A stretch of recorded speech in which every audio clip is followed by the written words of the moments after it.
Hello, socios. Pinch punch, it's the first of the month, and you know what that means. That's right. It is time for a new big interview. Just for you. This month, it's Super Kevin Phillips, Sunderland legend, and the winner of something called the Golden Shoe. Well, to hell with that, the Golden Boot. Kevin once outscored every top striker in Europe. I was thrilled to listen to him describe his thought process in front of goal, plus his explanation of the art of finishing, which includes a wonderful quote from the great Jimmy Greaves. Kevin also breaks down his phenomenal partnership with Niall Quinn, that rivalry fierce with Alan Shearer, plus the unique challenges he faced when trying to coach a certain James Vardy at Leicester. Deep breaths, Kev, deep breaths. Our guest takes us back to his younger days playing right back, yes, you heard me correctly, at non-league Baldock Town, an unforgiving, dangerous environment, and it's a far cry from the experiences of academy players today. Kevin gives us his firm views on that too. I had huge fun recording this podcast. Keep listening and you'll find out why.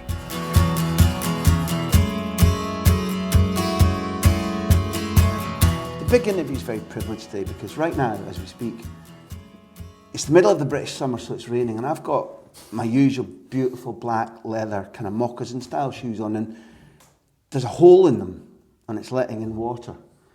But we're sitting talking to the only English Golden Boot winner, European Golden Boot, the English equivalent of Gerd Muller or Ronaldo. But Kevin Phillips, your starter for 10, or at least my question to begin today is this.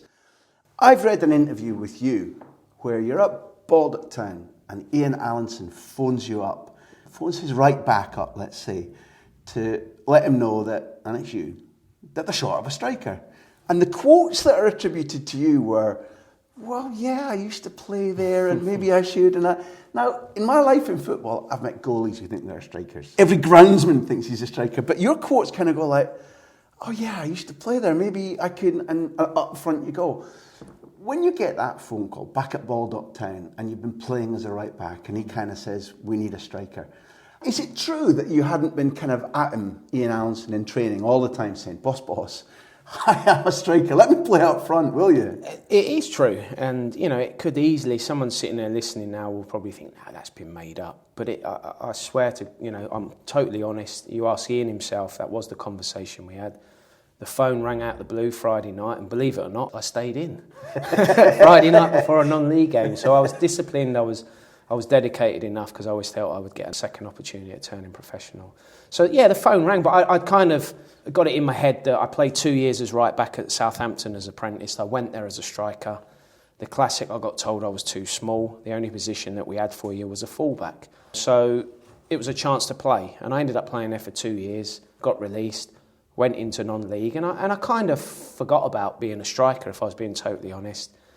Started playing fullback in men's football, which was very difficult. I had to jump from being a boy to a man, and I had to adapt really quickly. So you're right, the phone went on a Friday night, and the gaffer rings, and he says, Kev, a bit of a bizarre, funny question. He says, have you ever played up front? And I went, well, funny you should say that. I've always been a striker. I said, I haven't really pestered you with it because I've done it for 2 years as an apprentice. I've done it for a short spell here at Baldock.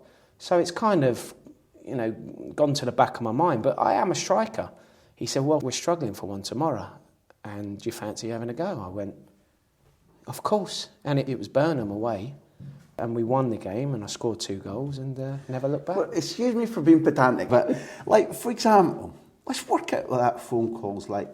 When he's phoned you up, has he either seen something from you in training you never told him up yourself, or are you the 8th phone call? Because if you haven't been knocking on his door and saying, boss, I'm a striker, and you've been playing right back in training for Baldock, why has he phoned you? Because I think probably watching me in games and in training, I was like a wing back, and I didn't want to defend. I weren't a great defender, and I was always trying to get in the box, and the amount of times he'd have a go at me about what you're doing up there.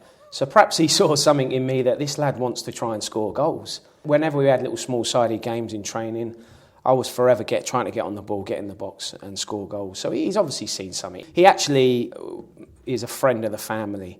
So maybe someone within my family got into him saying, look, he can play up front, he is a goal scorer, scored lots of goals as a young kid in the Stevenage League where Ian grew up.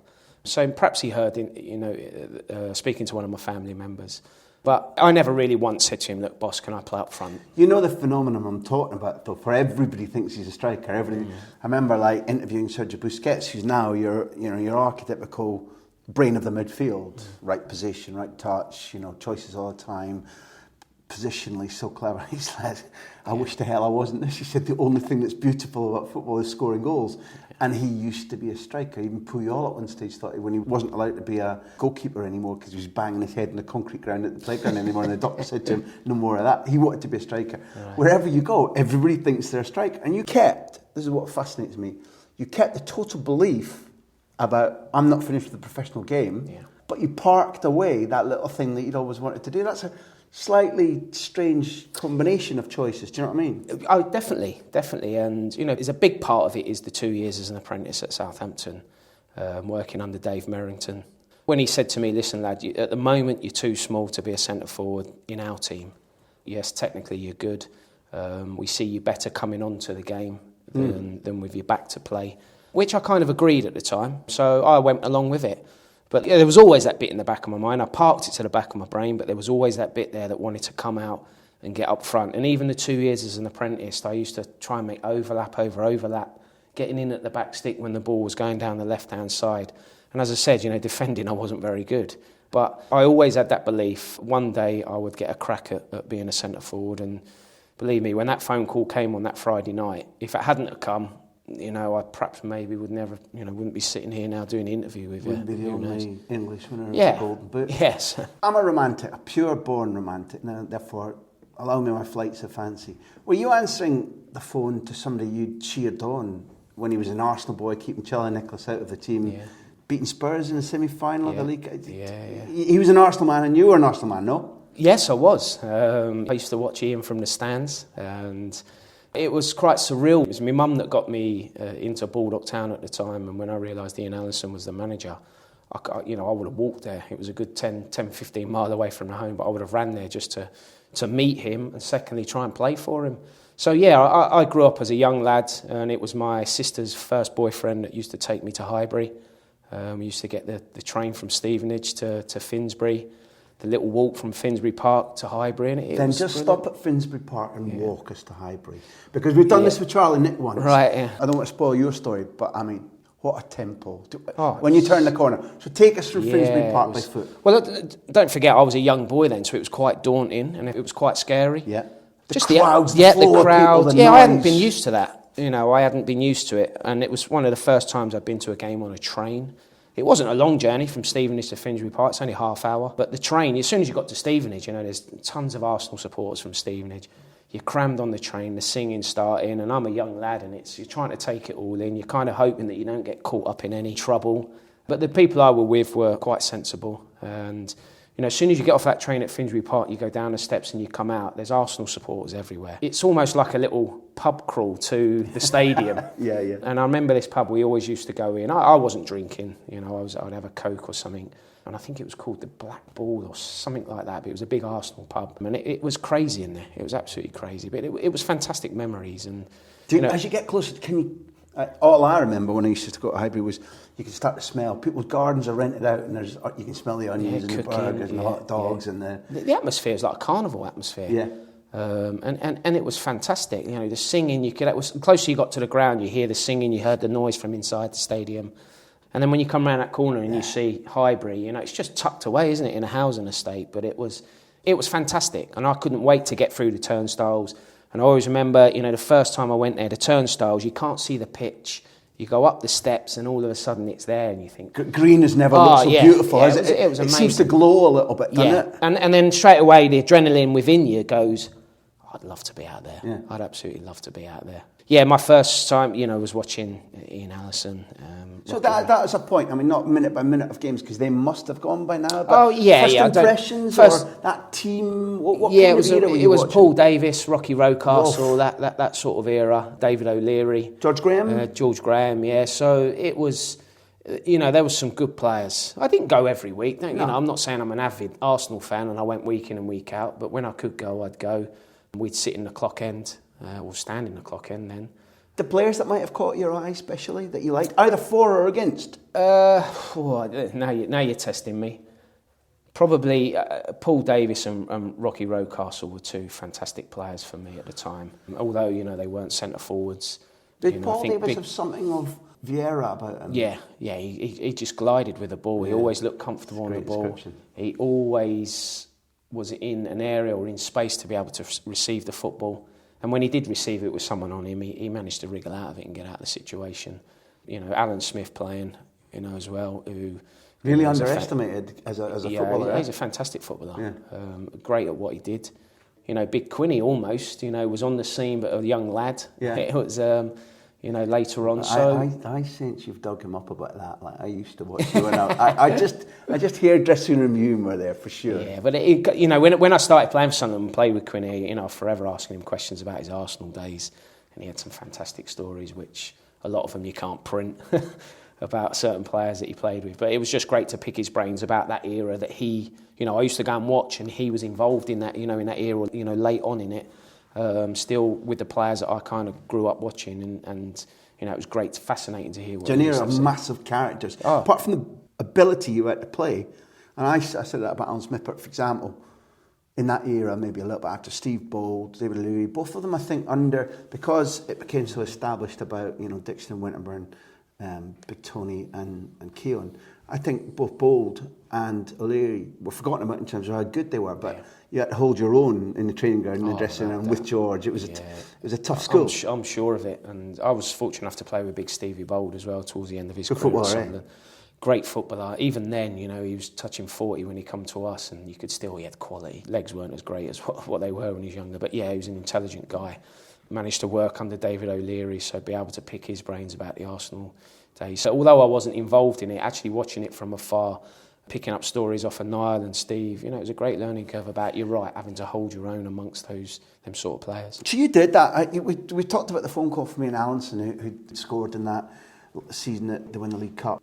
When you're at Baldock Town and you've been told that probably, well, certainly the first professional club that you get terms with says to you, no thanks, you're well known for saying, I knew that an opportunity might come around, and you're clearly here because you worked at it and it did. But why did you think that? When did the belief waver? I think I always had that belief. You know, if I'm being daft, you know, even now, I've been retired 4 years, there's still a part of me believes that if I really wanted to, I could come out of retirement and play again. Now, that might be a daft thing to say, but I still believe that I can do it. And now, I suppose you speak to many footballers that perhaps say, I still feel I can do it here, but this won't allow you to do it. But I've always had it in my brain that, you know, I was never ever going to give up. I had fantastic support from my parents. My dad wrote to every football club in the country when I was released as an 18-year-old boy. And even then, you know, we got 2 replies. That's all we got from every club in the country. You can't remember who? One of them was Charlton and one was Millwall, believe it or not. 2, you know, South London clubs. Just saying, unfortunately, we've got our full quota of players, and we'll keep your name on the record. See, people now exist via emails, and that process of actually somebody writing to every club, finding the address, getting out the post office, sending them off, that say goodbye to the letter, and it's like sending a son off to war. You may never hear or see from that. You don't even know that the letter's got there. It's a very... So when you're watching that process, that must do something to a kid who goes, geez, look what my old man's doing for me, no? Well, I'll tell you, you know, what he did as well. Every day when that post box opened or the letter box opened in the house, I was praying and hoping it was a reply from one of the clubs.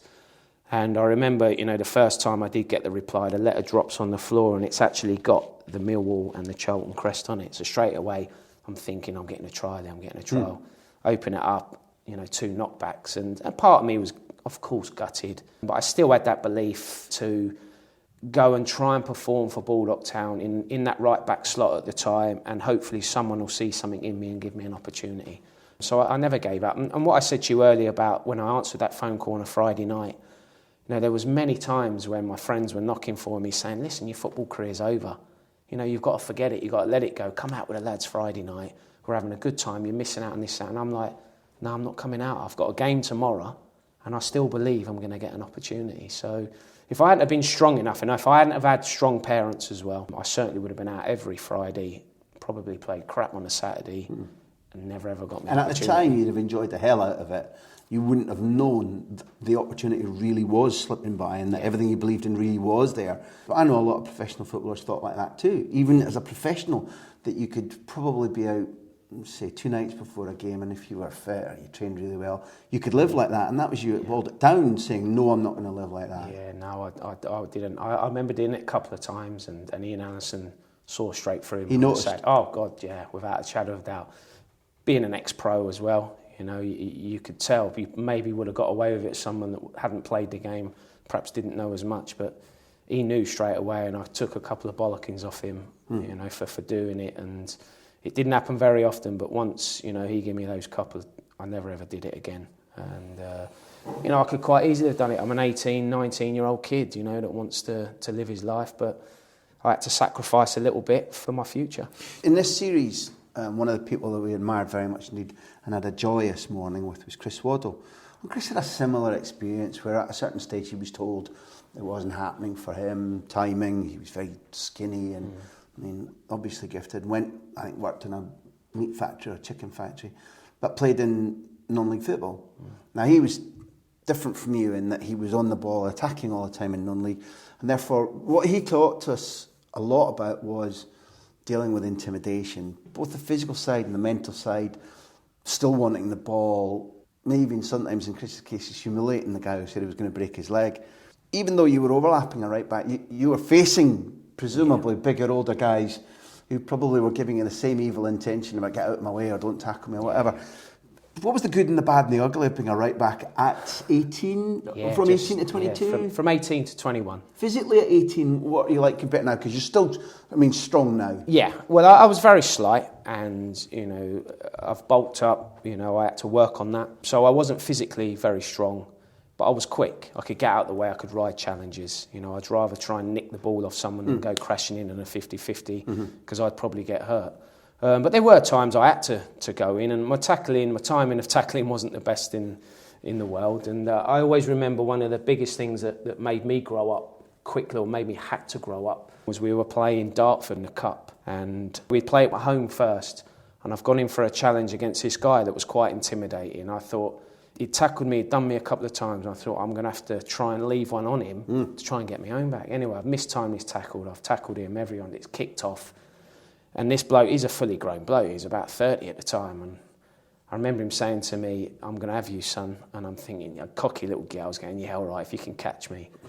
And I remember I was back for a corner, and I'm watching the play down the end while the corner's being taken, and out the corner of my eye, I just seen this bloke come round the side of me and just give me one of the biggest elbows in my nose, flattened me, knocked me out completely. Next thing I know, I'm coming round, everyone's over me. I get up, I carry on, noses, blood everywhere. Get in the clubhouse afterwards and come in, the lads were like, we're having a bit of fun and joke. Next thing I collapsed. And I spent the night in hospital with concussion, and everything was fine, but then I realised, you know, you can't mess around at this level, you know, because people will hurt you. Yeah. So I had to try and work on the timing of my tackling, just be careful who I picked on or went up against. And I had to become a little bit more clever. They call that savvy, don't they? Yeah, a bit savvy, yeah, a bit streetwise. And, you know, I had to try and adjust my game a little bit. What always struck me playing mad amateur football in Glasgow, where somebody drove a car onto the pitch to try and do the referee, and somebody let a Rottweiler loose in it because it wasn't near your standard, but it was rough. Yeah. You kind of, when you watch football professionally, you're like, even if it goes off a little bit, it's in the public eye, there's cops around, you know, it's probably not going to go full scale. Yeah. But if you're ever playing away from those rules, it can be a bit Wild West. I've seen so many punch-ups in a clubhouse afterwards in non-league. It's scary. And like I say, you know, you pick on the wrong person, you do the wrong thing, you know, you could be in serious trouble.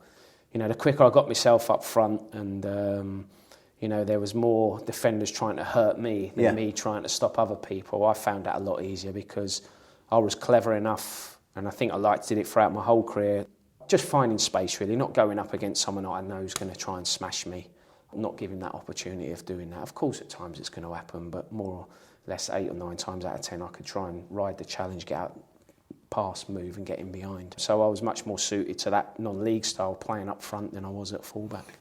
First of all, can we clear something up? We're new friends, but what's a golden shoe? I mean, in all seriousness, it's a golden boot, isn't it? It's a golden boot. When you get that in your hands, you know, that time, at that stage, you're the first Englishman to do it. You're still, preceded by Jardel, subsequently Larsson, two pretty good strikers. Yeah. What degree of Baldock Town is in that moment? What degree of Ian Allinson is in that moment? Oh, everything. I think, you know, everything. My parents, who unfortunately I lost when they were very young and I was very young. I was only 20 when they both passed away.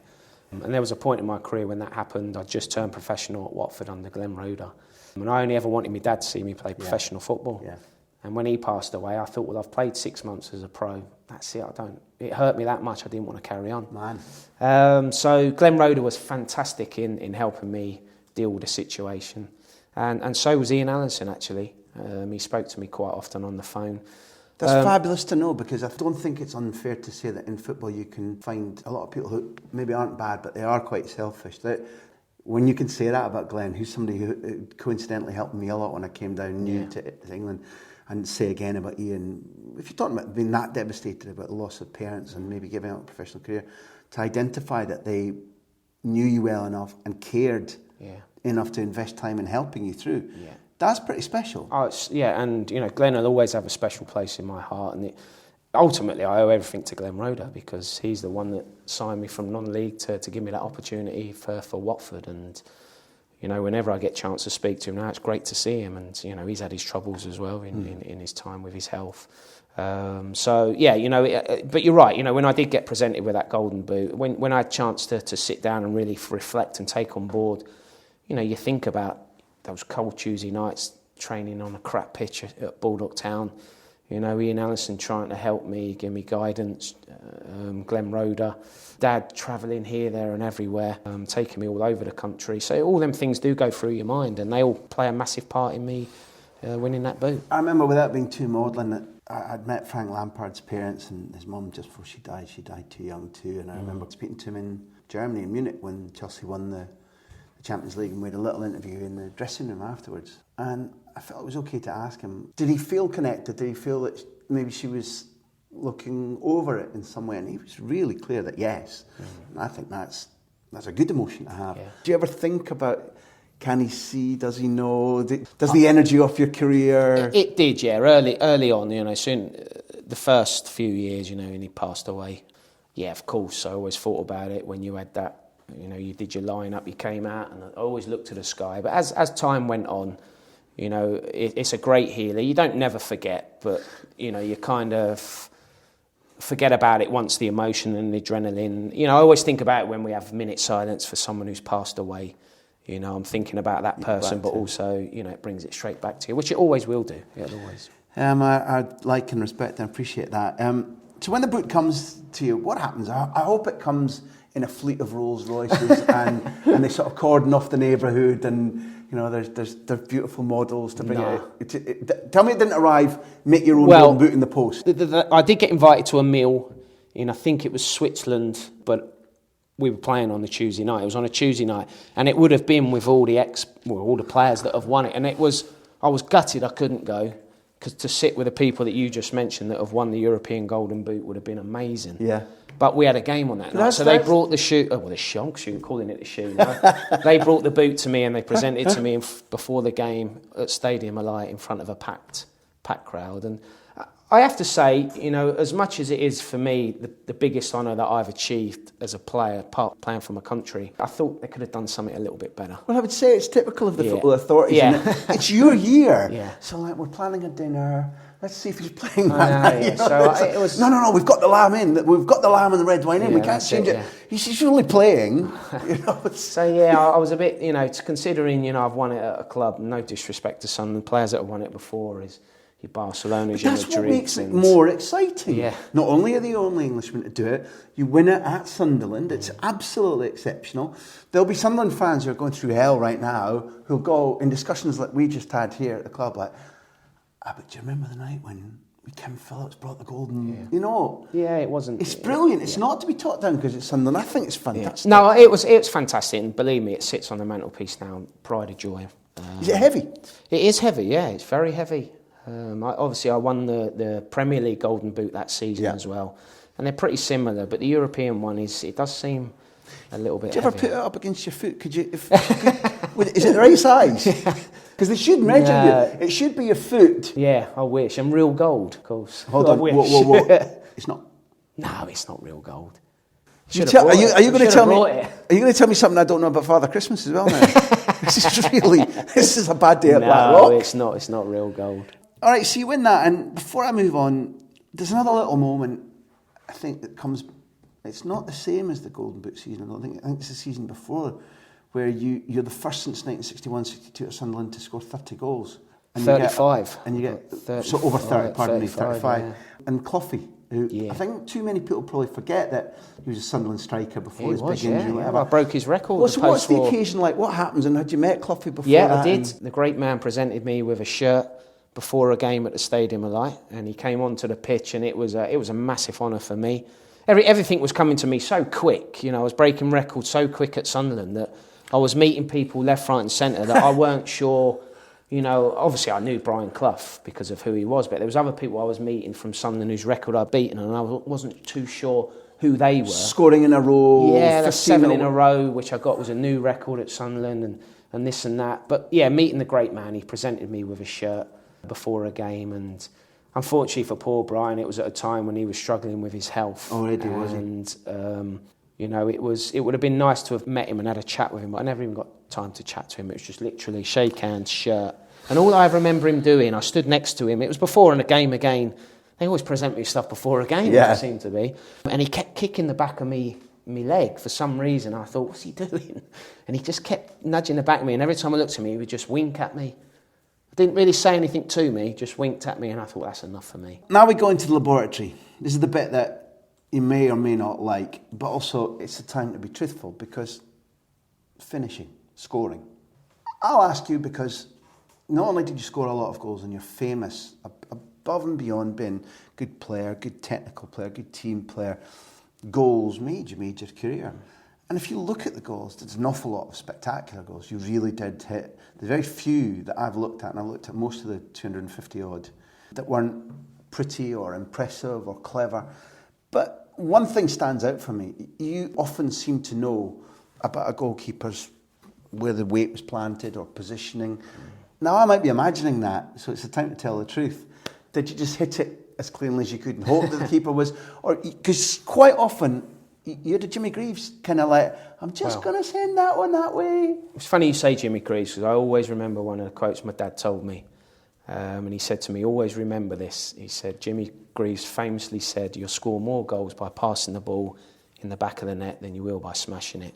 And that has always stuck in my brain. And I try to tell our young players now, I try to tell our first team players that now. And when I do look back at the goals, and I quite often do it, you know, I'm not ashamed to say it, it's not being big-headed, but I enjoy sitting down. I've got 2 young lads now who quite often sit and watch it and just stick it on. And majority of my goals are side-footed, trying to bend it in the corner, trying to pass it into the net. And you're right, you know, I wouldn't say, you know, I spent hours and hours studying the goalkeeper before I played him to see, you know, where his weight was most of the time, you know, where his position was. I just had it in my mind, it's me versus you, I'm going for that corner, and if I hit it right and bend it in the corner, you're not going to save it. And that was my focus, that was my thought process when I went onto the pitch. Of course, there's going to come times where you do want to lash the ball, but not many times I kind of lashed it, even from 25 yards out. I remember my second goal in the Premier League was a 25-yard curler against Watford at the Stadium of Light, where I just dropped my shoulder, give myself half a yard and just bent it in the top corner. There wasn't a lot of power. It was just trying to guide it into the net. I could have asked you that same question, and many people I've met, and they just wouldn't have had a clue. Mm-hmm. Yeah, I scored lots of goals, I played in lots of games, but what sticks with me is the laughs, or the trophy, or the bonuses, or the money. But I've seen you talking about goals. You've almost got a photographic memory of them. Every goal, I could tell you every goal. I have to say that, you know, there's been many goals when I watch it back, and I think the big thing for me, people say, well, why was you in that position? Now, that's one thing I might struggle to answer, because for me, that's instinct. And when I speak to Robbie Fowler, who I spent some days with in the summer, and I picked his brains about it, Michael Owen, I'm sure when you ask those sort of players, well, why did you get in that position? I don't know, I just found myself there. How comes you were in space? I think maybe because you were probably thinking 1 yard ahead or one step ahead of the defender. There's a question then. When you're thinking a yard ahead, now looking back, what are you thinking about? Are you thinking about when's Micky Gray going to deliver, or last time I tried to turn that defender, he attacked the ball rather than staying on me? Because that's an expression, the first yard's in his head. And when you were doing that, if you think back, what were the things that you were thinking about in that first yard when you were peeling off a defender, going this way and staying onside when he thought he was stepping up? All those things. What were the little points in your head that made you do that thing that suddenly looked just instinctive?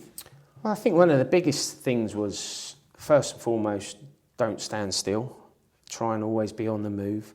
Try and never get in the defender's eyesight or his eye line. Try and stay out of his eyesight. So as soon as I always look at the defender, as soon as he looks at you, I feel I've got him. Because as soon as he looks at me, the next thing he's got to do is look back, and then that's when I move. So, it's stuff that I worked on, but it's stuff that, I wouldn't work on every day of the week. You'd probably spend an hour or so a week doing. But it was anticipation, really, trying to anticipate where that ball's going to land. So if Micky Gray's going down the left, just try and... I would say, we coach young strikers now about getting across the near post, getting round the back, or getting someone, across the goalkeeper. Yeah, that's great, but talking about that selfishness earlier, I would kind of think if I run across that near post, I'm not really going to get my opportunity here. I'd rather try and wait till that ball's in mid-flight and then I'll move. Judge.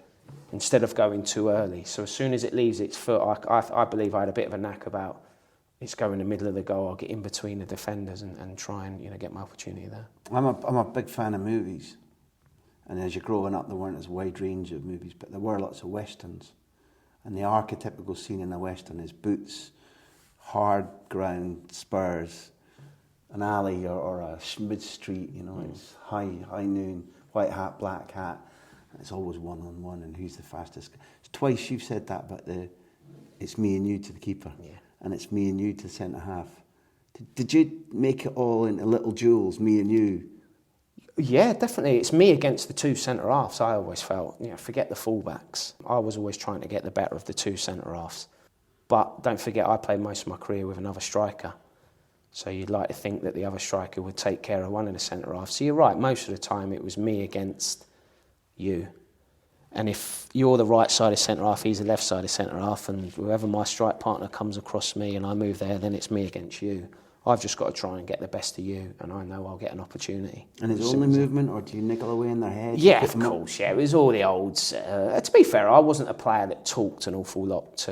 I've played with people defenders, Martin Keown would forever say, I'm going to smash you in a minute, I'm going to do you. As a striker, no problem, no problem. So I wouldn't let it beat me up. But I wasn't one that's saying, I'm going to get the best of you today, I'm going to do this.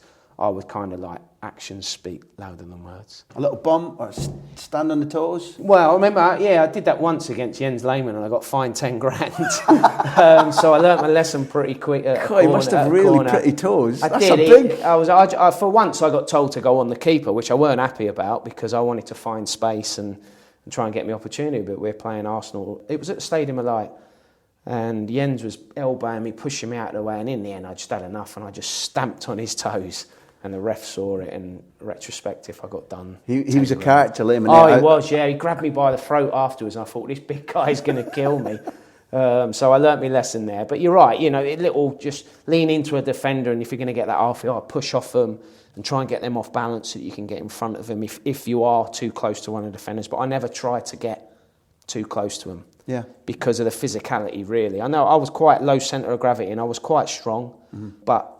really physically a defender should be, winning a duel against myself. So I never really tried to get too close to him. I tried to always stay away and try him in behind or in front of him. So another thing I do is I love it when England's new bowlers getting Amla out all the time, every time he's in his head. Were there defenders where you're putting on your boots and your shin guards before a match and going, I know I've got this guy? Oh yeah, definitely. Toast. Yeah, definitely. But then flip side of that, You know, So give us the both. Give us the guy where, oh, you beauty, it's him again. Many times. Give us the guy who, wow, how am I going to get one today? Well, you know, in terms of players that I always fancied going up against were players that perhaps weren't so mobile. You know, 10, 15 years ago, players weren't athletically as mobile as perhaps, well, was definitely as what they are now. So, you know, my game was based on being sharp, nippy. So I always felt, you know, he's not the quickest, this guy. So if I can get little balls fed down the side, you know, I can hurt this guy. But then you'd come up against players who were pretty quick, you know, 10 years ago in Rio Ferdinand and Vidic and people like that. You knew you had to come up with something a bit different because you couldn't outrun these guys. So you had to try and be a bit more clever than them. But, you know, I found as my career went on, even these defenders are getting clever now. Physically, they're mobile, they can run. So, you know, it became more and more difficult. But yeah, you know, you ask any striker, when you're analysing the game's coming up Saturday, and you look at who you're playing against, you think, boy, I fancy my chance today, I'm going to get some opportunities. The psychology of striking playing full stop, but striking has always really interested me. Now, I think you told Tim Rich a while ago that at Sunderland you would watch videos of your own goals, maybe the day before a game or morning of a game or whatever, just for reassurance, or how did I?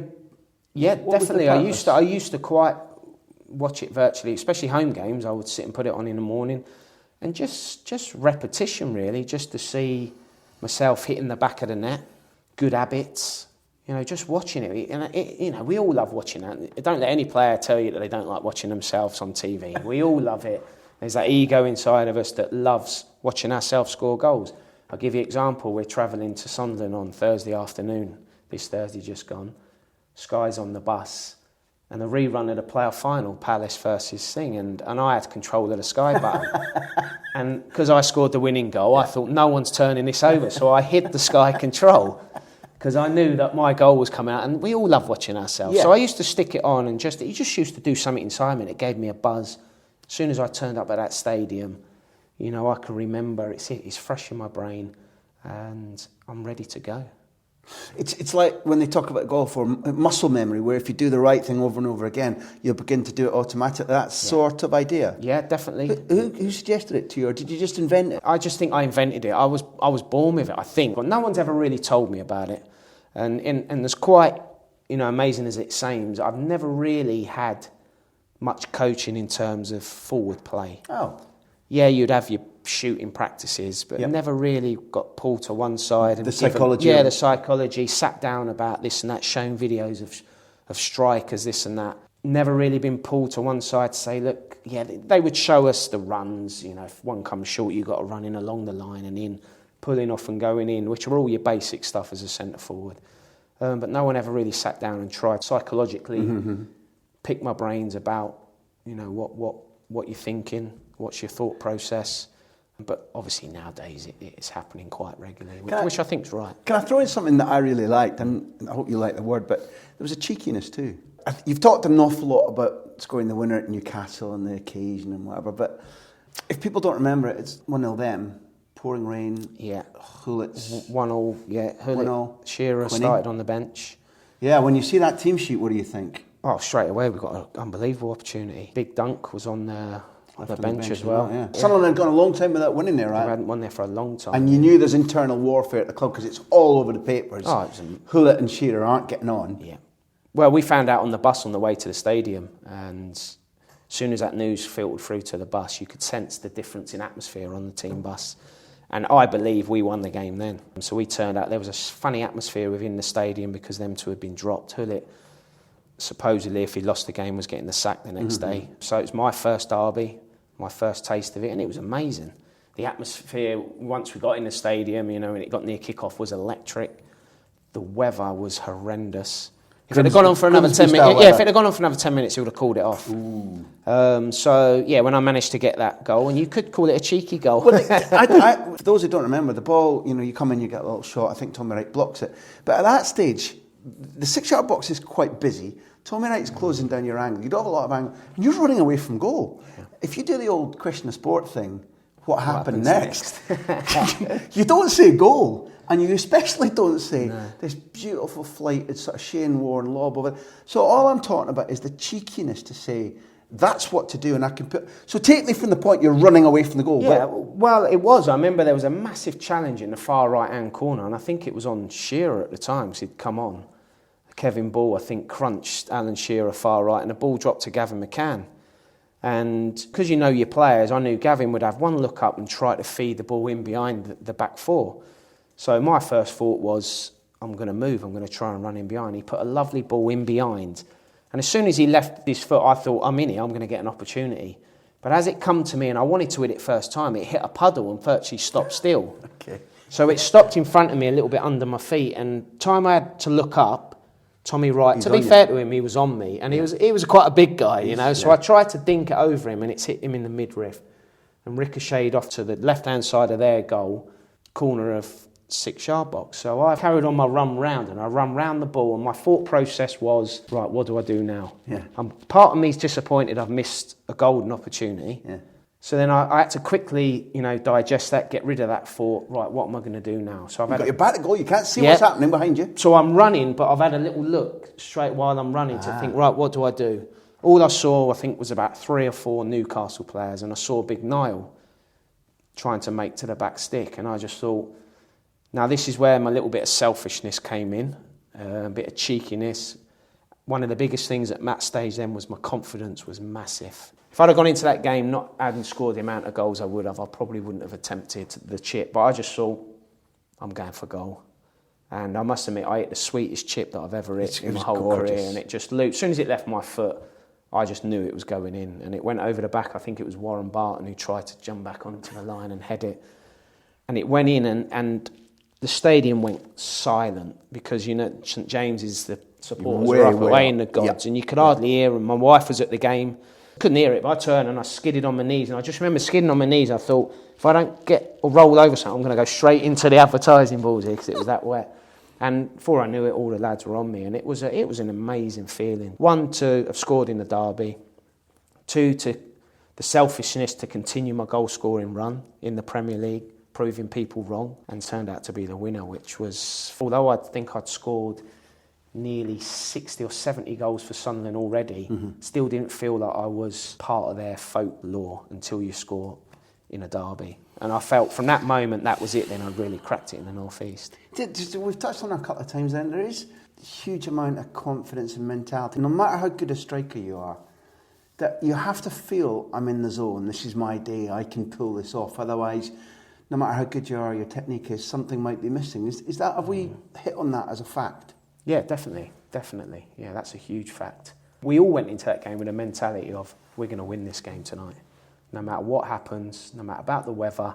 Yes, we had a little bit of luck with Shearer being on a bench, Duncan Ferguson, the pressure on the Hullet. But we were on a roll, and fortunate enough for us, we went on to finish 7th that season. Can I test my memory? I may be making this up, but under Peter Reid, he had an assistant. Saxton? Yeah, Bobby Saxton. Bobby Saxton. Equal character. Oh, yeah. Comes from a different part of the country than Peter, but Peter would very much be the front message, and Bobby might be a little bit more on the tactical side, maybe? Yes, yeah, you're dead right. Both kind of like very calm, very few swear words. We're talking about the same people here. I could be wrong in that case. Okay, let me just revert that. You wouldn't want to take a bad performance into either of them, right? Oh, no. When you, as a team, make your debut in the Premier League, having been promoted with such style and winning the title in the Championship, getting a medal for it, a nice achievement. If you're talking about Sunderland legends, you go to Chelsea and you get handed a right sore one. Did you have some sort of team debriefing out on the pitch afterwards, or some sort of team meeting with Bobby? We did, Saxton? yeah, straight after. I wondered if I'd invented that. He kept everyone out. We didn't even go in. Took us out on, we stayed Stamford out. Bridge? Yeah, Stamford Bridge. We stayed out, and we had the team meeting there. And it wasn't really a dressing down. It was more of a welcome to the Premier League. This is the standard that you're going to be up against. Not every week, because not everyone's as good as Chelsea, but don't let it derail what you did last season. Don't let it derail your momentum that brought you into this campaign, this league, this season. Yes, you've been given a lesson today, but you've got to learn from this lesson, and we've got to learn quick, 'cause we've got a game Tuesday night against Watford. And when Peter Reid and Bobby Saxton talk to you, they've been there, they've seen it, they've done it. So you kind of go, they know what they're talking about. It's on the pitch, Kevin.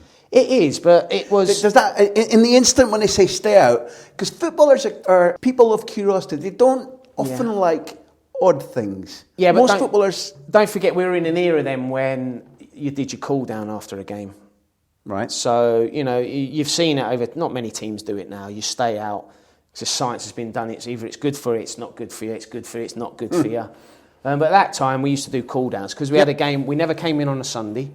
So we'd have a game Tuesday. So we'd have a little jog after the game. So it wasn't like get here now, it was more of we all congregate together for the fitness coach to say, right, this is what we're going to do. We'll have a jog round. But Bobby, I thought it was good management because they've come over. Instead of waiting until we got into the dressing room, they've got it off their chest straight away.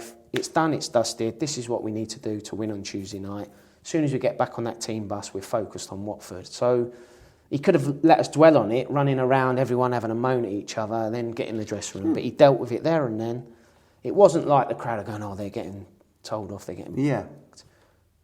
So it was, as I say, Pete and Bobby got so much experience between them, we respected it. I kind of ask you, you've painted a different picture, but I kind of ask because I think what I've learned is that in football, either in football or in journalism or fans, we're very hypocritical. Yeah. Because A is good. That's really good. And then you do A again in a different situation. Yeah. Suddenly it's bad. Yeah. That's so stupid. So, for example, I don't want to hone in on this, but Phil Brown does that at halftime at Hull. I was just going to say so that, yeah. famously. Yeah. And I've never spoken to a Hull player from that day, so I don't know if they thought it was stupid or embarrassing, whatever.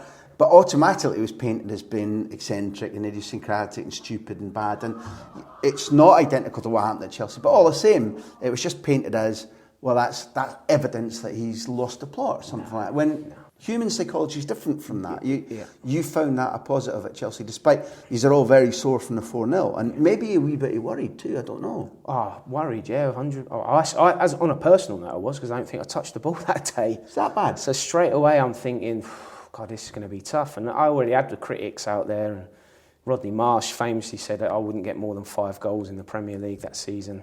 So straight away you kind of, although I had confidence in myself, there's the doubters out there about one individual players, being one myself, the team that we wouldn't, get so many points. So yeah, you get crushed 4-0. Of course there's going to be a bit of worry about it, but I felt the way Peter and Bobby dealt with it on the pitch at a time when we perhaps needed it. And for me it worked because we won on the Tuesday night and then we went on a hell of a run after that. When you get them back again halfway through the season and you give them 4. Yeah, we give them... For me, that was the best game of football I've ever played in. Seriously? Ever. Yeah, it was just incredible. And, you go on about us being a bit embarrassed. I say we got embarrassed, we were hurt. We spoke about it before the game, about the first day of the season. We owe this lot one. And, at the time, we were full of confidence. We were playing well. We were doing fine in the league. And that day was just one of those days. And you would have been to a football match where one team, everything they do, everything they touch just comes off. And we find ourselves 4-0 up at half-time. It was incredible. You were on them.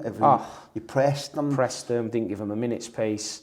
And you could actually see, once we started pressing them, we got at them from the first whistle. Who are we talking about? Desailly, Leboeuf. World Cup winners. Poyet, Zola, Dennis Wise. They were all in there. A ferocious team as well, a talented team. Yeah, but we just, once you could see in their eyes as well, perhaps what they saw a little bit, they saw a lot in our eyes on the first day, a little bit of fear. You could see. And you could just see, hold on a minute, these ain't up for it today. So it was an incredible performance. I have to ask you a little bit about, rather than just saying about you and Niall and the enjoyment that you had there, but what was the process at Sunderland? Because I think a lot of people have got the mental picture a little bit wrong retrospectively. It was nowhere near a long ball team.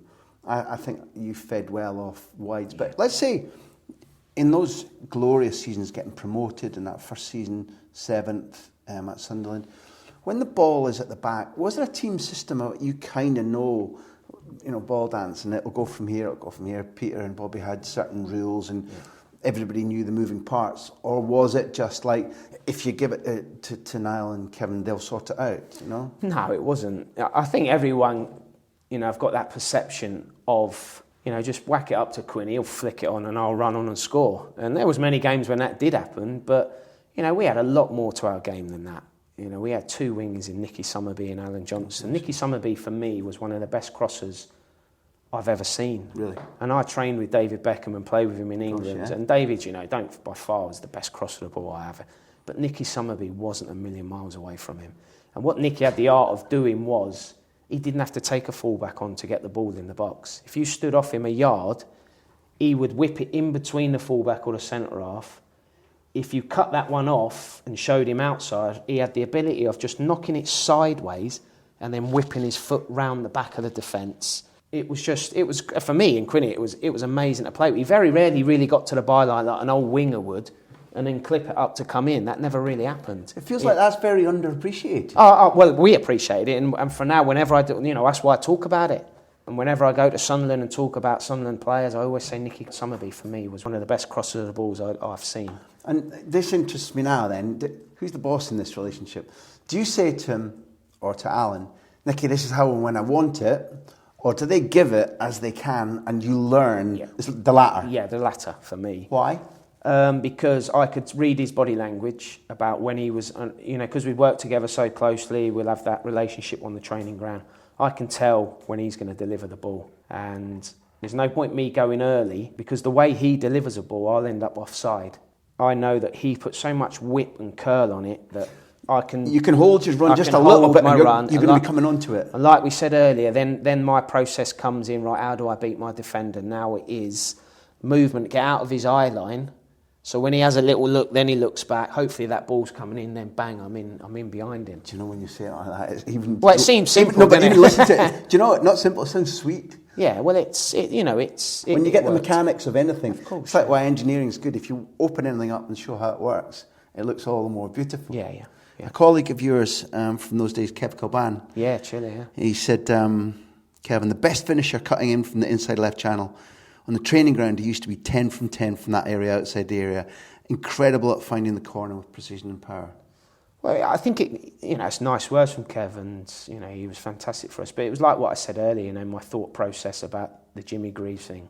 The Jimmy Greaves, pass it into the net, and in training, that's all I ever tried to do. I very rarely smashed it, and as I say, good practice, good habits, you take it into the game. Was Niall made for you, or did you? You both said individually that you didn't actually work phenomenally hard at choreographing it, but it has to be a product of mutual intelligence. Yeah, of course. It's Niall's an intelligent guy, and you don't go on to do what he's done unless you've got some intelligence about you. First and foremost, what a footballer he was. With his feet, his intelligence, his ability to hang in the air and look while he was in the air to see where I was, and then focus on the ball again. And then it was just quite remarkable. You've just done a really good impression of him there. It's funny how you moved your neck, and it's kind of like assessing everything around. It was, and Peter Crouch has had the similar thing when I had a season with Peter at Southampton, and he, for me, was equally as good with his feet and in the air as well. He had that ability Wonderful to jump, have a look, and then where's my partner, and nod it. It was just something that their gift that they had. We were made for each other, and it made it all the more easier for me to work off Big Noel because he knew where I was running, and he was able to put the ball where I was running. Without telling tales, to what extent is it, because that squad had the right good social life. Yeah. Peter Reid likes a night out. That's putting it mildly. I was deliberately putting it quite mildly. The first time I ever met him, he was playing on the sly. He was at Everton. Somebody at Marbella, some Serbian, just bought Marbella football club. And him and Kerry Dixon and was it Terry Phelan who used to play at Wimbledon and Man City? Yeah. They came down and played as unregistered guests for Marbella against Crystal Palace. Right. And we sort of tagged along a little bit. My mate and I, we were in Marbella at the time, end of season, May, June. And first time we saw what a proper Premier League night out was like. And did you live in an area where it was quite forgiving that if the team was playing well, you can get out as a group? Yeah. And do the kind of things that, that phrase about a team that drinks together, stays together, plays together, all that kind of stuff. That's true of that era. Yeah, 100%. We had it in abundance. Certainly wouldn't recommend it now, of course.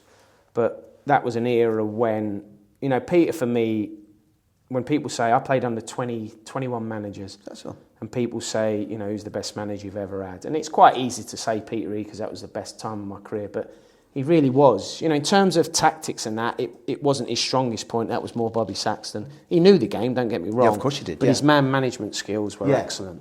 Which you'd pay $1 million for if you can get that in any dressing room, man management. Yeah, 100%. It's more about that nowadays than ever.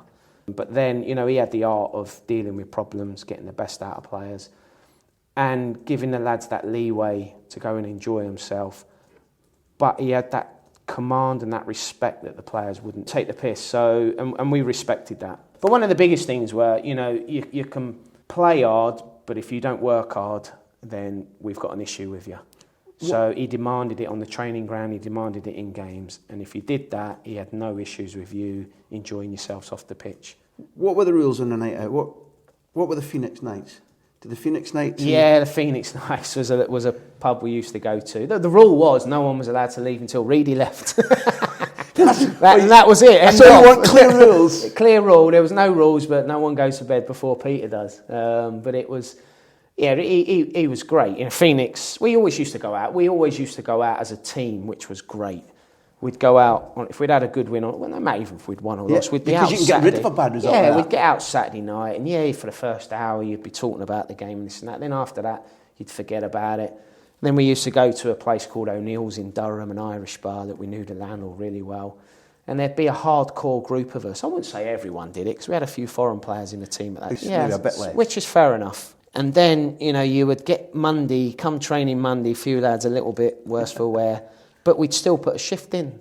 Yeah. And then walking off the training ground, we had Alex Ray at the time, who, you know, bless him, one of my best friends in football, was having his own problems at the time with the drink. Which you probably know Alex anyway. I know that he's really made he's made his choices in life and sorted it out. And now, I admire him hugely. Yeah, amazing now. Brilliant, absolutely brilliant. But he would be walking off and go, right, who's anyone fancy the Shakespeare this afternoon? Now, this was an old pub in Durham, and you'd get, I might have an hour. Before you know it, there's about 12 of us going to the pub Monday afternoon, and you think, what are we doing? But it was just what we had at the time, but we were working hard. So we went out, I wouldn't say we played mega hard, but we enjoyed ourselves. You know, I know what you're saying now, and I would be hypocritical if I didn't say that in the modern era. You can see why that's got to be edged up. But presumably one of the things that we've learned most in these interviews is that the camaraderie, one of the things you miss about football most is the humour and the digging and really noising each other up, or I suppose just the laughs that you have. And you have that in the dressing room anyway, because you have to be quick to survive in the pranks. But also, if you transfer that out and draw it out for another few hours in the pub, then it is a bonding thing. And I know this guy will be there for me because we've shared X, no? Oh, definitely, yeah, definitely. It's, you know, you get to know, it's famously, isn't it? You get to know people better when you have a drink. Socially, you go out, you have a drink, you relax a bit more. You ask probably more personal questions when you're out and you've had a drink than you would in the dressing room. So you ask them a bit more about their lifestyle, the way they were brought up, about their parents, this and that. So you know a bit more about the player, and then you know more about me. Mm-hmm. And ultimately, that helps. Yeah. You know, nowadays I see, you know, one player, you can guarantee, even in our dressing room, one player probably won't even know if he's got a brother or sister. Yeah. You know, that's just the way football's gone, and whether it's right or wrong, but then it was what worked for us. You know, we were comfortable doing it. Is there a thing in dressing rooms where, irrespective just about your personality, asking things like that, players are worried too? There was a nice anecdote from Chris Waddle way back when he's the second most expensive player ever. He goes to Marseille, and he's been told to drive in with a Brazilian every day, and they can't speak each other's languages, and gradually they just go, and one of them goes, Gordon Banks, and he goes, Pelé. And all the trip is only great Brazilians and great. Yeah. And at 6-7 months in, when Chris has become adored and he's successful, one of the French guys leans over and says, listen, there's a dinner next week, and Chris goes, I've been here 7 months, you've not spoken to me in English, what? And I've been stuck with, why not? He said, I was embarrassed. That thing about being embarrassed, like that thing about knowing if you've got a brother or sister or a personal problem. In a dressing room, I don't think the atmosphere is they ask things like that. You don't show any weaknesses. People are sometimes quiet because they're scared of being picked on, no? Yeah, definitely. I was totally changed. And back then, nobody had any issues. You know, everyone knew everything about everyone. Really? And the banter, sometimes it got a bit near the mark. Sometimes it would come to blows. But what I liked about that, it got dealt with in the dressing room. You know, it didn't get... Unfortunately, we live in an era now with the social media. We didn't have it then, but, you know, it was dealt, lock the door, and men were men. You know, you deal with it there. If it was fisticuffs, which I saw many times, you know, you just get on with it. And as soon as that door opened, the air's clear, and you crack on, you get on with it. So it's totally... It's true, isn't it? But it's risky.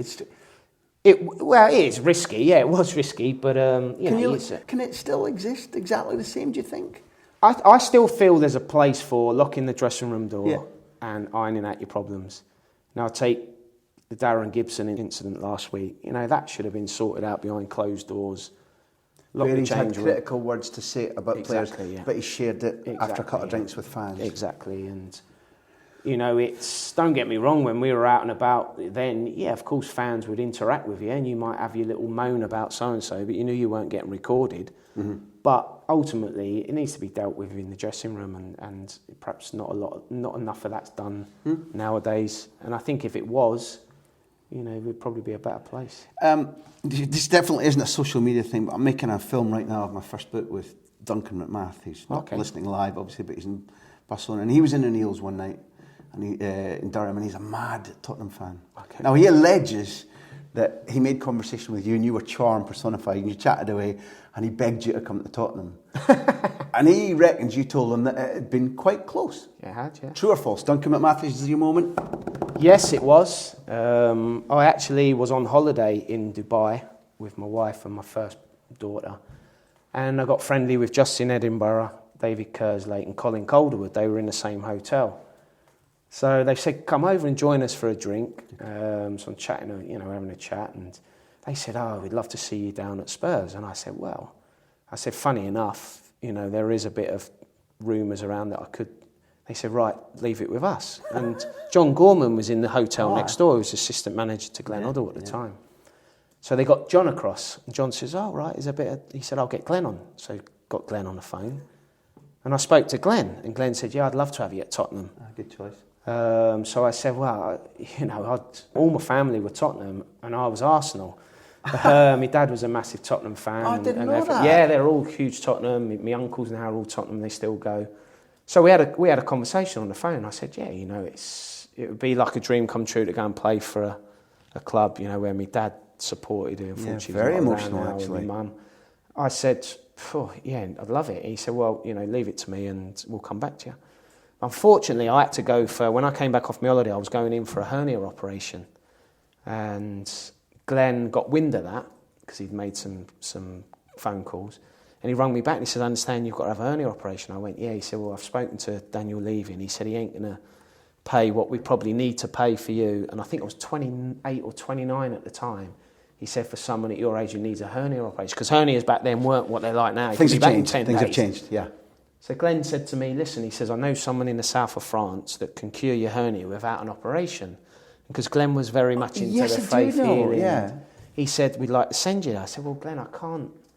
This isn't the water therapy, is it? I don't know. He just said, we know people that can cure. I think I know. I think Tony Adams went down there so as well. I said, Glenn, it's all well and good. I said, but I'm a Sunderland player. I can't sod off to the south of France and have my hernia cured by another club. I said, if we're going to do it, let's do the right process. Yeah. He said, okay, we'll come back. And eventually, because of my hernia, it stopped me going from Tottenham, which would have been great. But, you know, on the flip side of that, I had a wonderful time at Sunderland. And in hindsight, yeah, it would have been lovely to play for Tottenham, but my 6 years there, I couldn't swap it for anything. As soon as you mentioned Glenn, he's indelibly associated with the England job.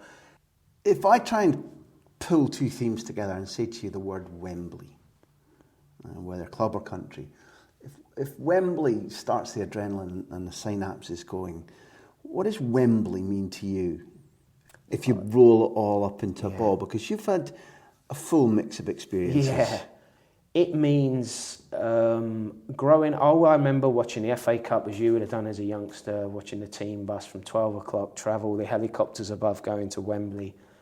It got my juices flowing when I was a young kid, Wembley Way. The finals, watching the finals. I managed to go to a Milk Cup final when I was very young. I can't remember. I think it would have been Arsenal against maybe Liverpool. Charlie Nicholas scoring. Yeah, that was it. I think it was Charlie Nicholas. I don't remember an awful lot about the game because I was young, but when I first went, And then, believe it or not, my sister played a fair bit of football for Hemel Hempstead Ladies. And she managed to get to a cup final, which was played at Wembley. And thankfully she's never teased you about it. Well, you know, I didn't want to go to the game because I was gutted that she played at Wembley before me. And she's never let me forget it. But I went along and watched. Please can we name your sister? Just out of Karen, credit? yeah, Karen. She's good job. Did they win? Oh, God, I can't remember. Let's say yes. Yeah, let's say yes. Yeah. Don't want to spoil Go on, it. Hemel. But I just remember a game when I went to Highbury about going up the steps, the Milk Cup final, and then you come up and you see Wembley, the green turf, the crowd. It was just, I said, I want to play. And this is Twin Towers Wembley, yeah, of course. Twin Towers, yeah, the Wembley. Yeah. I want to play her at some stage. And I was gutted, Mrs. I was delighted for her, don't get me wrong, but I was gutted that she'd played there before me. And, you know, I couldn't wait to get my opportunity to go and play there. But then it has to bring in the feelings of... The first time I ever saw you, we wouldn't call it met, but I remember speaking to you. I remember being, again, like I say, I'm soppy about people's stories in football. I remember in Burning Beaches, you'd been called up for England. That was where the get-together was. I'm not sure it's where the hotel was, or was it? Yeah, Burning Beaches, yeah, we stayed there. And we go there to the get-together, and it was a nice place, and there was a bridge club that we used to listen to all the press conferences really nearby. And you were there, and you shouldn't be floating on a cloud of happiness. Mm-hmm. You'd had an incident personally with your daughter who was well again, but there'd been a little fright. You were picked by your country. I'm pretty sure you'd just come up from the championship. It was the championship year, first division year. Yeah, it's when we got promoted, yes. Sunderland player in there as well, with Micky Gray, who was also in there. Yeah. So two of you in there. And I just remember this kind of... You were just beaming. Wow. Because it was a dream come true. It was a dream come true. You know, I was like any other kid growing up in the street. You know, everyone, when you scored a goal, and I remember scoring a goal just against the fence at the back of my house. As soon as I'd scored, I'd go, Gary Lineker, and run off with my hand in the air. Grew up watching, you know, the World Cup where Lineker scores his hat-trick. I remember being allowed to stay up to watch it, laying on the carpet with my hands, in my head in my hands, watching the TV. Against Poland this year. Yeah, against Poland, They've got a win to go through. That's it, yeah. So, you know, I wanted to play for England. First and foremost, I wanted to be a professional footballer. Secondly, I wanted to represent my country. And, you know, luckily I've been able to do both. But you're right, you know, if I hadn't been floating on air down there would have been something wrong with me. So, you know, when I did get that phone call, me and Micky, to say we've been picked, it was incredible. And my actual getting picked for England was caught on camera because I was doing like a camera shoot stroke. Sky were following me for Deodora down on the beachfront at Sunderland. All right. And before I left to go and do it, Reid said, keep your phone on because there might be a shout of you being in the England squad. And I'm like, yeah, no chance. So while we're doing the interview and the photo shoot, my phone rings. And I said to the guys, listen, I've got to answer this. I said, because it's the gaffer. And they said, yeah, no problem. And they actually was filming. They just kept the cameras rolling. Kev, it's Reid, you've been picked for England. Well done, absolute delight for you and Micky. And I was just like, I was stunned. I couldn't believe it. You know, the goosebumps had come down me. I was nervous. I was shaking. And I couldn't wait to get home, tell my wife and ring my family. And it was a surreal moment to say I've actually been picked for my country. One, country. Two, I'm still a championship player. And me and Micky, I think, were the first two to be picked for England out of the championship. So it was amazing. And it's Keegan, who presumably you haven't seen so much of as a kid because... No. Yeah, not an awful lot. Obviously, know a lot about him. When it happened at the time, because Kevin had been brought in, and as a Scot, now certainly not anti-English, but as a youngster, when you're brought up, particularly if England are winning all the time, these weren't particularly popular on my side of the border. Yeah, no. And Kevin would torture us all the time. So until you meet him and see his charms, he was difficult to admire as a Scot. As you meet him, and you hear the passion, and then when you see his achievements, because he was an exciting footballer, powerful footballer, I immediately wondered if he'd seen something of himself in you. Did you see anything like that in him, or did he see anything like that in you? Yeah, he did, and I think there's been a couple of quotes, you know, from what he said and from what I've read, that he did see, you know, a bit of himself in me, which was a great compliment for me. You're right, you know, he was fantastic to me. Absolutely brilliant, not just to me, but to Micky. But the advice and the one-on-one stuff that he'd give us, in terms of staying after training with finishing, staying behind with Shearer, Owen, Fowler, you know, just learning off of these guys, and then Kevin giving us a little bit of tuition, talking to us.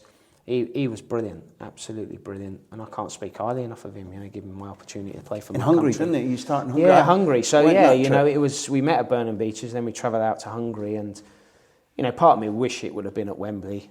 You know, my debut, but to pull on that 3-line shirt away at Hungary alongside Allan and many other good players was a dream come true. What's the story with Allan? Because you think you're much more practical than me, but that kismet, that fate of he's just a little bit older and ahead of you at Southampton, and famously, as apprentices should do, you're given tasks which now doesn't exist. Yeah. And I need to ask you about that. But Yeah. he's one of the sets of boots you're cleaning. You've done him at Newcastle in the Sunderland Newcastle thing. If you're going to be an England striker, you've either got to partner him or beat him. What do you get on? Did he help? Was he a rival who spurred you on because he was in your way? I anticipated a little bit of rivalry amongst us when we met up within the England squad, and you know, he did what he had to do within the camp. You know, he helped us, but part of me probably felt he could have helped us a little bit more. I would say, from my point of view, from having met him and watched him, I think he's a very remorseless, very tough guy. And I say that because I think it's accurate, not because it's a criticism. It's what's made him successful. Well, he was, you know, I think he's, as all top players, I think they've got that selfishness about them. Perhaps it's about me more than the team a little bit. I mean, I remember we partnered each other against Belgium at the Stadium of Light, and obviously there was a lot made because it was at the Stadium of Light of myself.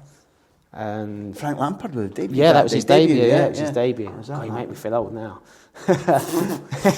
Listen, how do you think I feel? And I also noticed that whenever you talked about defenders slow on the turn, you looked up at me there. So how we're feeling at this stage is not part of the equation. But Kevin started me in that game, and I played alongside Allan. And I think there was a part of Allan, because it was at the Stadium of Light and it was majority Sunderland supporters. I just felt within the game there were times he probably could have passed to me and he looked somewhere else. Now he might totally disagree with that, but you know, I'm only saying from what I felt. But he scored a wonderful goal that game. I think it was sort of like an overhead kick, wasn't it? He tended to score. There's no doubt, and he's the best. Because all we're saying, I just found it interesting that he's not always been in the way, but I like what football does. Football weaves these stories where characters come across each other all the time. When you got to Wembley as well, I don't want to let go, and nor do I want to let go of apprenticeship. So we'll wind down now, Kevin, because you said that you had time for us, but I've talked your hind legs off. No, it's fine. I've enjoyed it. When I was being taught the most I've probably learned as a journalist, it was probably in the 4 years that Guardiola was at Barcelona, because we were given access and the players would talk, and also it was a fierce, hot environment. If you didn't learn something there as a journalist, then you shouldn't have been in the game.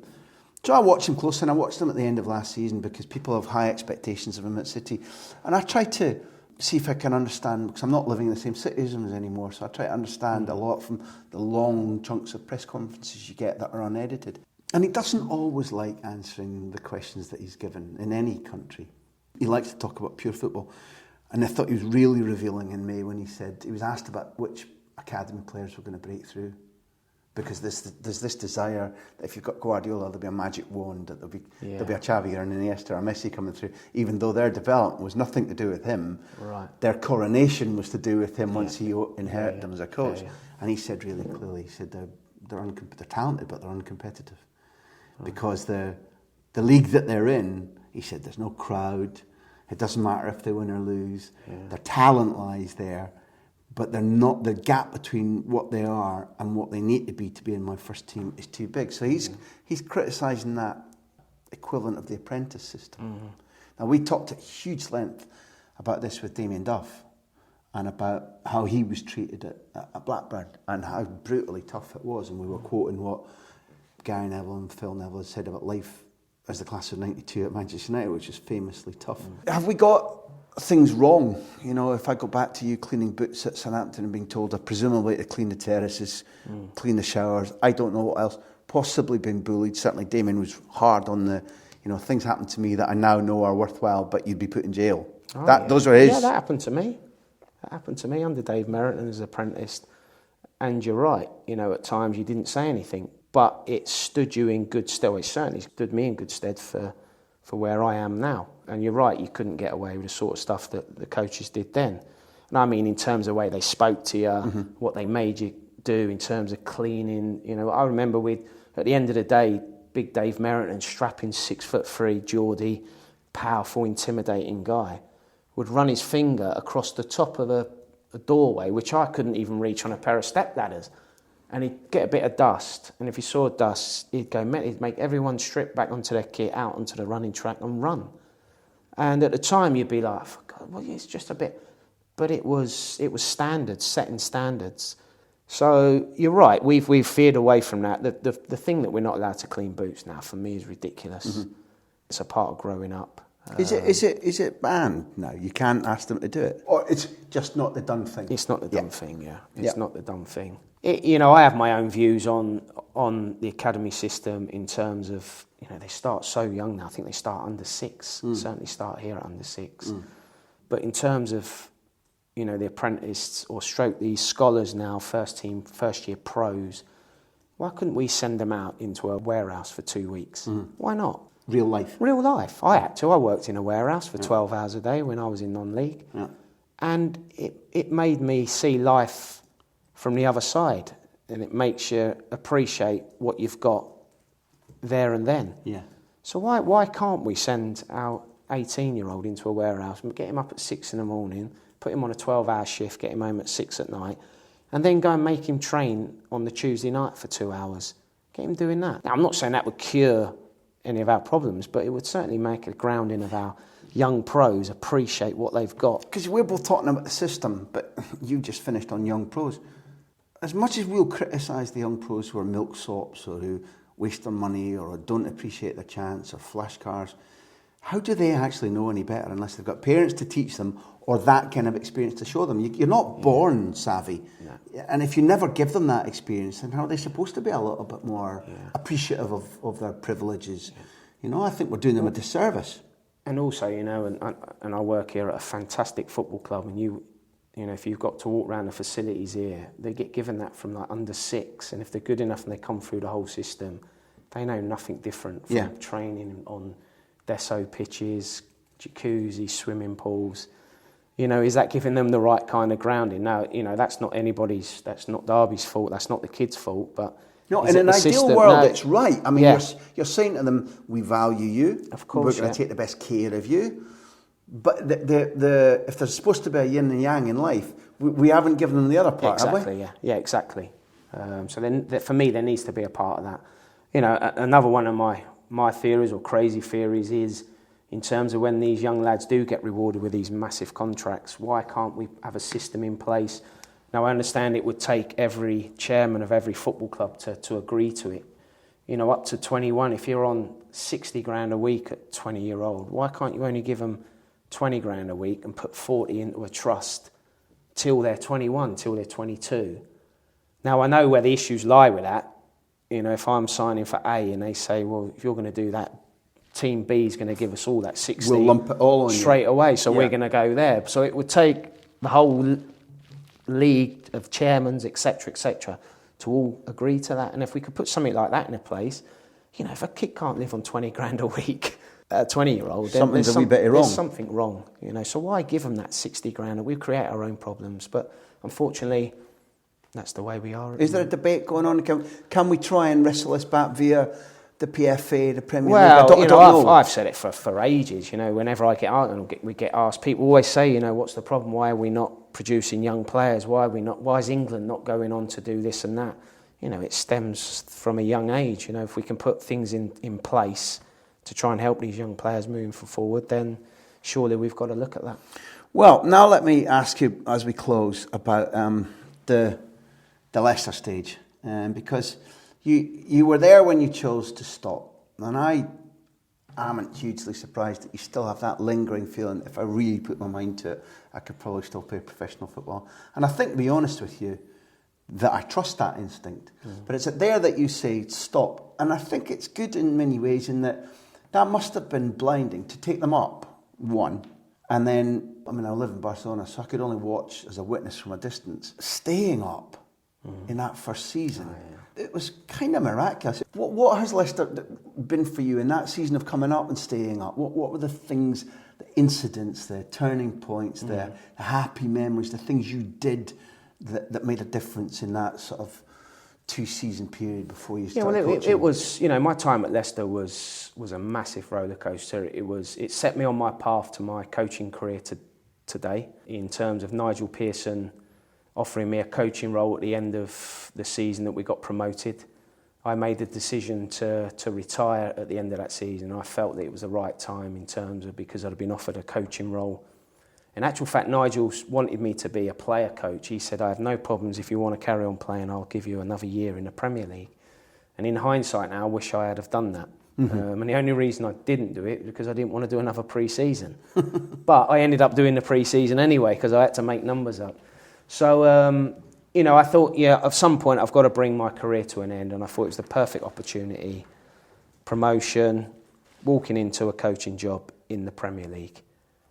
So that we report back that season and everyone's on a high, the mentality is, we want to go and put ourselves against the best players in the world.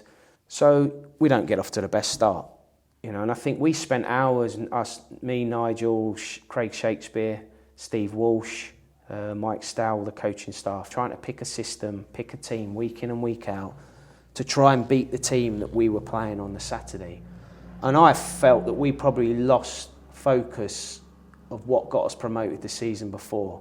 The system that got us, we actually pissed the league. Yeah. With Vardy, Nugent up front, Drinkwater, James, Schlupp, Mahrez, almost the same team. Not a million miles, that went on to win the Premier League. Very close. So I think we tried to pick a team to try and beat a Premier League team instead of probably saying that this is what got us promoted. Let's work on making ourselves even better with that system. Let them cope with us. Yeah, and let them cope with us.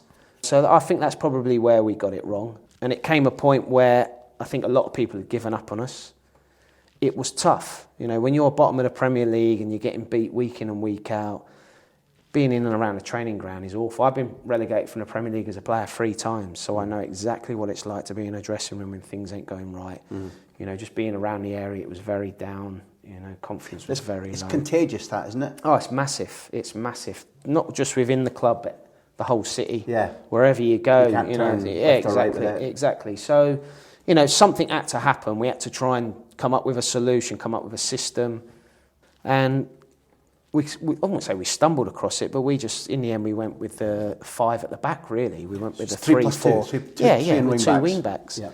And we went for the Jeff Schlupp as a left wing back and Mark Albrighton as a right wing back. Now, Mark Albrighton predominantly as a winger. Yeah. But his work rate and his energy allowed him to get up and down the pitch, same as Jeff Schlupp. And we had Vasilevsky, Morgan and Hoof as our 3 centre-halves, who were big, strapping lads. And we thought, right, we've got to have a go. We want to get 2 strikers on the pitch because we need to score goals. So we had Vardy and Nugent. And it just happened. It just clicked. Played a game, we win, we started winning, and all of a sudden, people are going, hold on a minute, Leicester are starting to win football matches, they may have an opportunity here of staying up. And it was incredible. The atmosphere just turned round like that. Although we were still, rooted to the bottom of the Premier League, we started winning football matches, and all of a sudden you could sense within the dressing room and the training ground that we've got a chance here. If we can keep these lads fit, and we can work with them day in and day out and get them better, we'll have an opportunity of staying up. And when it came to the point where we had to, funny enough, go to Sunderland to get a point to stay in the Premier League, it was incredible. It was absolutely incredible. And I think we still had 2 games left after that. We got up there, we get a point and we survived. And for me, it's better than Brian Robson with West Brom the year they did it, because we were at the bottom of the Premier League pretty much. It shouldn't have been possible. Yeah, from day one. And it was just incredible. The adrenaline must have been fantastic. And then the things that we talked about at Sunderland, that feeling of bonding, that thou shalt not pass, we're in this together, that's the kind of thing that if you could bottle, you could sell, you'd be a billionaire. 100%. And for me, that is one of the reasons why Leicester won the Premier League. And I know for a fact, because I went down there many times and I spoke to a lot of them, they managed themselves in that dressing room. Although Ranieri did his bit and Craig Shakespeare in the background did an awful lot, ultimately those players got hold of each other. They would lock the door, because I was there for the first 2 months. there was times when they would lock the door and have it out amongst themselves, lock it out, they'd come out, we'd be waiting, set up on the training pitch. How'd it go? Yeah, it went well, and that was it. We didn't ask anything else. And you could tell that their team spirit, their togetherness, carried on from the season before. I'm an ambassador for the Dorothy Goodman School, where they take handicapped kids and they aim high, they give them aspirations, they teach them, they show them what they can still achieve, and everybody there is mad on Leicester. And Liam Deasy, who's so involved in fundraising there, asked me to ask you, because he adores you. Liam, I can say that out loud, can't I? Ask Kevin about the Zimmer celebration at Bournemouth. Kevin made such a huge difference that champion season, and one of those true professionals who had so much time for fans. When he talked to the young kids, they listened intently, despite probably not knowing previously what he'd achieved. So, the Zimmer celebration? I don't remember seeing it. I'm sorry. Yeah, well, it was, as you get a bit older, what was I, 40 at the time. And you get a little bit, you could hear people in the crowd, when you're warming up, "Oh, Phillips, you old git, you shouldn't be playing them, or you're too old." And I used to love all that. The banter's brilliant, it's great. Yeah. And I would always hopefully let, coming on a pitch and scoring a goal do the talking. As I said earlier, action for me speaks louder than words. So, I come on at Bournemouth, we're drawing the game, I think it was either 0-0 or 1-1. And Nigel said, "Get yourself on and get a goal." And I was like, "What? Yeah, it's just as simple as that, yeah? I'll just go on and get a goal." And I'd done it, late on in my career. I spent a lot of time on the bench and coming on and scoring. And quite often I'd come on and get an important goal. And I went on and I get a ball crossed in from Anthony Knockhart from the right-hand side. And again, being in the right place, as soon as it left its foot, I'm in the right position. I just thought, just get it on target, try and get it on target. And I've headed it. It's keeper scrambling across. And it was one of those, was it over the line? Was it not over the line? Bournemouth players are saying it wasn't.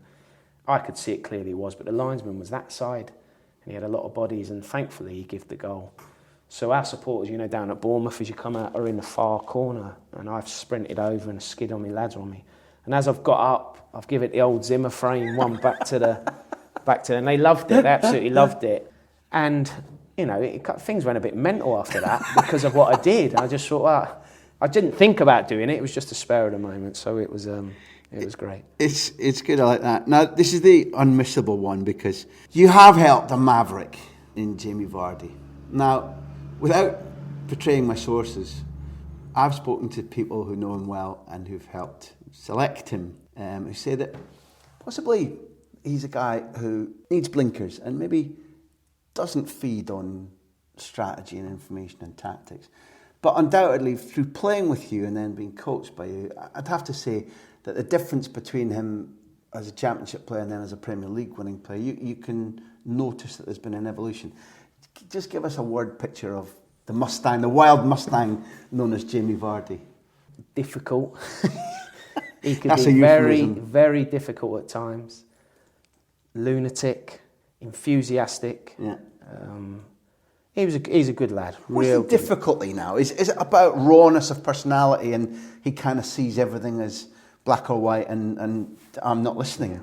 That was one of the biggest things for me when I played obviously with Jamie, but as soon as I stepped onto that coaching side, one of the biggest things I found difficult just for my own personal coaching career was, when I'm talking to someone whether they're listening or not. Mm-hmm. And at times I thought, are you listening, Jamie, or not? Are you listening? But I think he gives that perception of no, because he won't look at you, he'll be looking at, he's quite hyperactive. He's very hyper. So he'll be looking at, as if, I used to beat myself up thinking, he's not listening. Is he taking the piss out of me? Or is he, he's not listening to me. But over time, because I used to talk to him about the Jimmy Greaves, because he was very much crash, bang, wallop, smashed everything. And in training, I used to say, Jamie, you've got to try and pass it in the net, pass it in the net. Yeah. And I think over time, it took such a long time for it to register. Now, I might be wrong, but when I started watching his finishing in the Premier League campaign, the goals he scored where he started bending them in, if he got one-on-one, he wouldn't smash it down the middle, he would just slot it past the keeper. Now, whether that's the information that I try to give him, that we all try to give him, I think he's not as daft as you see him. He's not stupid. I think he actually took on board what we were trying to do, but he takes it on board in a different way. Two things come out of that from my point of view, and again, smack it down if it's rubbish. That every process of educating is a two-way thing. So in having a difficult-ish pupil, he's taught you as a teacher? Because you're about to assess, am I saying the right things? Is he not listening? Is any of this going in? And as soon as you reflect on any process of communication, you're presumably getting more aware, you're getting better. So presumably that process has had an effect on you as a teacher. Yeah, definitely. Oh, yeah, definitely. You know, it's been, like you say, a two-way thing.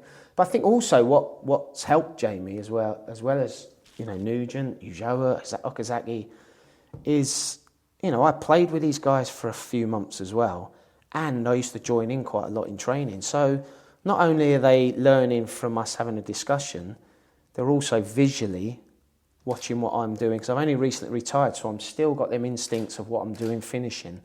And I'd quite often join in the training and the lads would be like, give us a clap because I've done something well.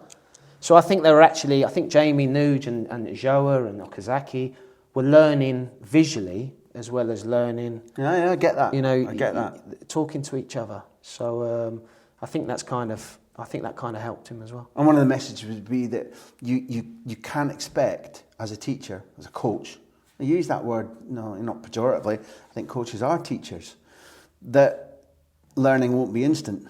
Oh, yeah. That it's an investment, and that the frustration you feel about maybe somebody's manner, or when you see them not applying what you've taught them instantly, that may not mean that it's not working. Yeah. Patience is massive. It is. And that's one of the biggest things I've learned in my coaching career. I used to get angry when I first started. Craig Shakespeare was brilliant to me. He said, listen, you've got your mannerisms, you're a calm guy. He said, don't let it affect your coaching. He said, because I can see it when I'm watching you, you're getting frustrated because what you're trying to tell them, they're not doing. He said, but you've got to be patient. And if it's still not working, what you have to do, the good coaches work out another way of trying to get them to learn. Now, whether that's me, I'm still able to demo something. So I'm able to show them exactly what to do, where some coaches, you know, perhaps not physically able to do it. He said, find other ways of trying to get the best out of them. He said, but don't get frustrated. Have patience with them. Well, look, it's about that time of day now where I need to thank you for showing so much patience to us. This has been every bit as enjoyable and fulfilling as everybody told us it would be. We'd watched you, and the reason we asked to speak to you was that you'd given us an awful lot of enjoyment. And I think a lot of people don't talk about enjoyment as part of the process of what each of us does. So thanks for an enormous amount of enjoyment during your career, and just for stopping and spending so much time talking to us today. It's just an absolute pleasure, and I have to say it's an honour to sit here talking to yourself, listening to you many times on... That's not right. Now that can't be right. No, it is, honestly, listening to you talk about football and the passion that you have on Talk Sport. I listen to that an awful lot when you come on with Allan. Yeah, it's an absolute pleasure. It's been an enjoyable day. And this, then, has been the big interview with Kevin Phillips.